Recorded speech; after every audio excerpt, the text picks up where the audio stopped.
Hello everyone, we're a month into 2023 and you know what I realized? There are many films that turn 20 this year and make me feel old. So today I'm going to bring you a different type of video going over films that you can see that turn 20 years old. That's right, these will be films from 2003. Just a quick list of recommendations. This may have to be split into two parts. We shall see. I have a list. So starting off, I recommend Just Married, a brilliant rom-com with Ashton Kutcher and Brittany Murphy. From the same director of Cheater by the Dozen, which is another film I recommend that has Ashton Kutcher in a cameo that came out this year. Both are very funny comedies. You know, Just Married is them where they just get together in a rush and they're dealing with being newlyweds in the most disastrous, newlywed situation ever. And then Cheater by the Dozen, of course, is a brilliant remake of the original that has Steve Martin and Bonnie Hunt. After that is a very underrated film from Brazil called City of God, Alice Braga in one of her early roles. This is a wonderful kind of indie film, crime film. Oh man, just a beautiful once-in-a-lifetime kind of picture that I highly recommend. Then we have Kangaroo Jack. Now this isn't the best film, but it's just so zany and outlandish. It has Anthony Anderson.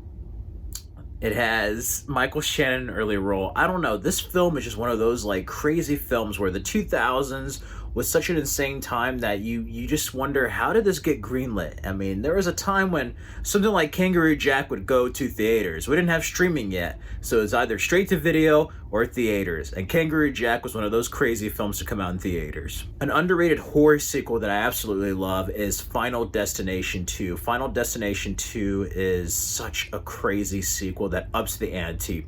Ali Lauder returns, but we also have Liv Tyler as well as some other actors joining the cast. That highway scene still just freaks me out to this day. Probably the best Final Destination sequel. After that, we have The Recruit. The Recruit is not a bad early Colin Farrell, Al Pacino film. And you know, going with The Recruit, I also recommend SWAT, another early Colin Farrell film that also has Michelle Rodriguez and Samuel L. Jackson. After that, I recommend Shanghai Nights. This is a sequel to Shanghai Noon, and I actually think it's superior in many ways. I love Jackie Chan and Owen Wilson, and they're even better in this film than they were in the first. Turning 20 this year is Daredevil with Ben Affleck. I highly recommend seeing that for an early Marvel superhero film. The theatrical is not a bad way to go, but if you really want the fullest experience, I recommend the director's cut that's on Blu-ray and DVD. Next up, if you like police kind of dramas, Kurt Russell in Dark Blue, a very good kind of thriller police film.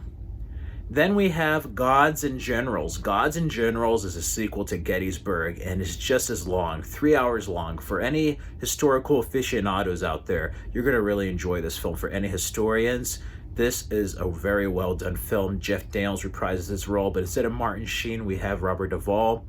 Overall, not a bad companion piece to Gettysburg. For comedies, I also recommend Old School starring Will Ferrell and Vince Vaughn. This is a hilarious film. Ellen Pompey from Grey's Anatomy in an early role. You know which scene I'm talking about.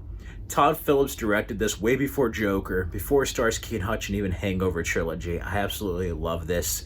Right after Road Trip. Oh man, Old School is just one of those great comedies that comes around every so often, you know. And then Cradle to the Grave, if you're in the mood for comedy and action. We have Tom Arnold, but more importantly, we have the late great DMX and then Jet Li. I mean, this is a song where X Gonna Give It To You came from way before Deadpool. I always remember X Gonna Give It To You on the trailer for this, seeing this. Oh man. Oh. Mark Dacascos in this. This is just an awesome Jet Li action film. If you love films like Romeo Must Die and Kiss of the Dragon, you're going to love Cradle to the Grave. It's that perfect 2000s action where it's 2000s action, but still had a bit of the 90s action in it. You know what I mean? After that, we have another Steve Martin comedy with Queen Latifah called Bringing Down the House that I highly recommend seeing. It's such a funny film. Yeah, she's wrongfully accused. He meets her on a dating site. This film is just hilarious. Betty White playing the neighbor. Oh man. And then it also has Kimberly J. Brown and the kid from Two and a Half Men, Jake. So another film I recommend from 2003 is Tears of the Sun, a very emotional war film starring Bruce Willis. Then we have for kid films, Agent Cody Banks. That's right, Angie Harmon, and then you have Frankie Muniz right off of Malcolm in the Middle. Next up is a film that was very popular at the time but is rarely mentioned, and that is Bend It Like Beckham. This is a good international comedy, has Keira Knightley in it, and it's a soccer film, a very underrated one at that. Probably one of the best along with The Big Green and Goal. But seriously, Bend It Like Beckham, like, see it. I feel like that movie doesn't get mentioned enough anymore. Next up is a Stephen King adaptation of Dreamcatcher. This film scarred me for life in certain portions, but is a lot better than people give it credit for. One of the most underrated Stephen King adaptations put onto film, in my personal opinion. And then another film I recommend is a film called Basic. Wonderful, wonderful film by John McTiernan. Has John Travolta, Samuel L. Jackson. Oh man, Connie Nielsen, Tim Daly. This film has so many twists and turns with this investigation and murder and perspective. If you love Hunt for Red October and Die Hard, John McTiernan makes another knockout with Basic. Next up, we have a film that I thought was kind of silly based on the previews back then, but is actually sort of good in a sci-fi kind of way, and that is a film called The Core. That's actually going to have a 4K 20th anniversary release later this year. The Core is not a bad film of them going to the Earth's core to save the planet. Yeah, don't you miss those kind of movies back in the day, disaster films. Next up is a film that was really funny at the time and even kind of crazier now after Barack Obama, and that's Head of State with Chris Rock and Bernie Mac. I love this movie. It's a hilarious film. And even more bizarre now, post-Barack Obama and then seeing everything in the country, I'm like, yeah, this film was way ahead of the curve. Next up is underrated Joel Schumacher film and Colin Farrell with Kiefer Sutherland. Phone Booth is a very intense suspense thriller, all in a phone booth. Colin Farrell gives one of his early dramatic performances, and Joel Schumacher definitely vindicates himself after Batman and Robin. Between this and 8mm, he really got out of like the kind of Batman shadow and went back to his earlier work. Next up is one of my favorite comedies. Me and my mother used to watch this all the time. What a Girl Wants, starring Amanda Bynes and Colin Firth, believe it or not, way before the King's Speech. I like this, you know. Duncan Sheik's on the soundtrack with Half-Life. It's just a feel-good movie, and it had the late, great Kelly Preston as Amanda Bynes' mother. If you enjoy films like Chasing Liberty or The Parent Trap, I think you're really going to enjoy What a Girl Wants. Next up is Anger Management. This is a hilarious Adam Sandler film. Stereotypical at times, sure, by today's standards, and even back then, but it's great seeing Jack Nicholson and Adam Sandler in this crazy predicament of Adam Sandler going through anger management, Marissa Tomei as his fiance, seeing Woody Harrelson, Krista Allen, John Turturro, so many like cameos, and even actors who weren't really like into a lot of movies in movies. Even January Jones from X-Men First Class and Mad Men was in this film in one of her earlier roles. I love Anger Management. John C. Reilly, that whole part with the Buddha camp was just hilarious with the Buddhists. But Anger Management, definitely a funny, kind of overlooked Adam Sandler comedy. Next up is an adaptation of Holes from Walt Disney. Now, Stanley Yelnats was not an obese kid like he was in the book of Shia LaBeouf. This is still a really good movie, and it has Sigourney Weaver. I love Holes. The book and the movie I thought were good. Next up is kind of another cheesy action film with Sean William Scott, and then it has Chow Yun-fat, Bulletproof Monk, but I love it. It's like one of the action movies that came out post-Matrix, but if you like stuff like The One, even though it's outlandish, it's like enjoyable and not in a bad way, just in a like post-Matrix way. I would say more closely to like Charlie's Angels or something. Which, speaking of which, Charlie's Angels Full Throttle is another one that's on this list. I did not like it at the time compared to the first, but Bernie Mac is excellent here. Demi Moore is so underutilized, but she's great for the limited screen time she has. Cameron Diaz has never looked better. As a matter of fact, Drew Barrymore, Lucy Liu, and Cameron Diaz, let me tell you something. This really did something to me in my teenage years. Like, I love the first Charlie's Angels, but that second one, I'm like, holy shit. And the celebrity cameos we have, seeing the return of Creepy Thin Man. Yeah, this film did something for me. And, you know, it's sad because 2019 Charlie's Angels was so goddamn awful that this film seems like a work of art now. Next up is an underrated film that just left HBO Max called Confidence with Rachel Weisz, Ed Burns, and Dustin Hoffman. I love this film. If you love stuff like Runaway Jury or John Grissom's Rainmaker, I think you're going to really dig this movie. Then, speaking of John Cusack, we do have Runaway Jury that came out this year. Very, very underrated novel adaptation. I love it.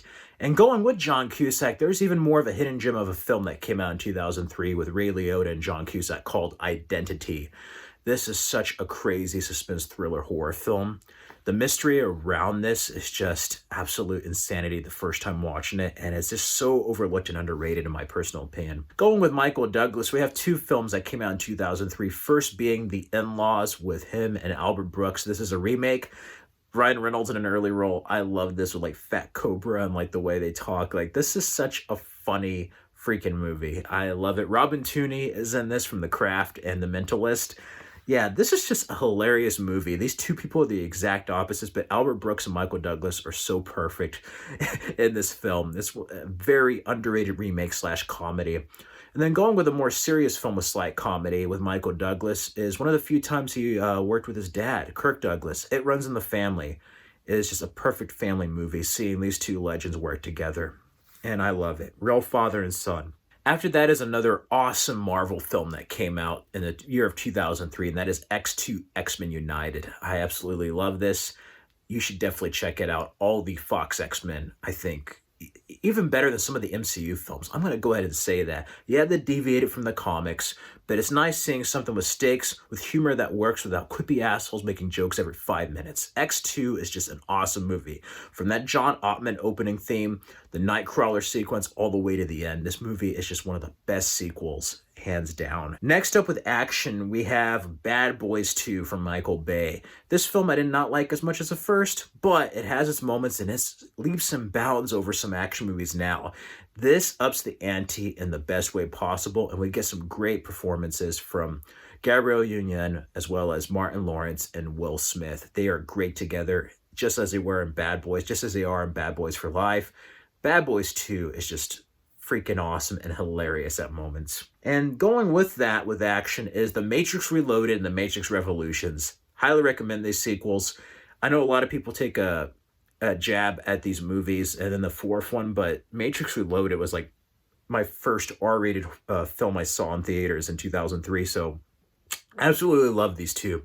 If you're a fan of Keanu Reeves and Kung Fu, check out all the Matrix films. Next up for comedies, we have Bruce Almighty with Jim Carrey. Such a funny movie. Early Steve Carell role where he's Evan, Morgan Freeman, Jennifer Aniston. It's just a feel-good movie. And then family movies, we have Finding Nemo. God, I remember when this first came out. Probably the most depressing opening I've seen. Probably up there with Up, no pun intended. But like, seriously, that's like the most hardcore stuff I've seen in a Disney film since like The Lion King.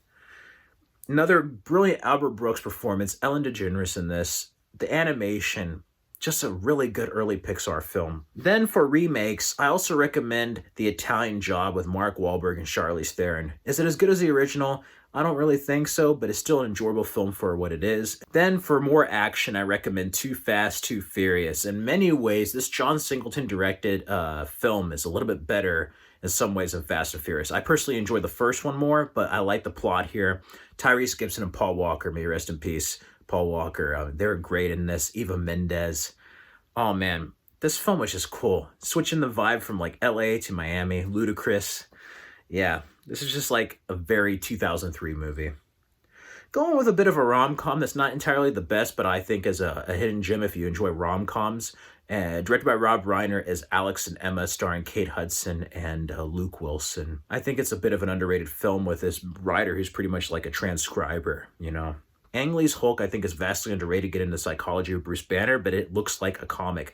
It's a bit jarring to see the transitions. It really takes some getting used to, but it's quite ambitious for the time, and I'm much more appreciative of it now. So if you're a fan of like Angry Hulk and we're just mad at how much they've nerfed Hulk, play the Avengers game, watch Incredible Hulk, and then watch Ang Lee's Hulk from 2003. Another film on the list is 28 Days Later, an awesome zombie film that redefined the genre. Directed by Danny Boyle, Cillian Murphy, shot on digital. What more can I say? Lisa, you're tying me apart! The Room turns 20. I didn't know this because I saw it later on Cartoon Network on April Fool's Adult Swim, and then it had a cult following. The Disaster Artist made. If you want to see what the Disaster Artist novel and movie were about, watch The Room. It's the most bizarre film you'll ever see. Probably like the worst film ever made that's so bad it's good for all the wrong and right reasons. Is one of those films where you're just watching, you're like, I can't believe they made something like this. Like, this is nuts. And why am I watching this? Next up is Sinbad, Legend of the Seven Seas, underrated animated film from DreamWorks. Catherine Zeta-Jones, Brad Pitt. What more can you ask for? And then we have T3 Rise of the Machines. I love this. I'm going to be going for an anniversary special. Yeah, T3, man. It's not the best, but I have to say it's better than Dark Fate. Pirates of the Caribbean turns 20. Jesus Christ, I feel old. Johnny Depp totally redefined his career with this role. They made so many sequels, but the original is still my favorite. The League of Extraordinary Gentlemen is an underrated comic book adaptation. It has different literary characters into one, but Sean Connery in one of his last roles, I think his last role, yeah, he plays Alan Quartermain. I mean, what more can you ask for? You have Stephen Norrington, the director of Blade, doing League. This was a film that was way ahead of the curve, and I think would be more appreciated if it came out now. In the meantime, let me know some of your favorite films from 2003, and be on the lookout for part 2. Check out these other videos for more content. Until next time.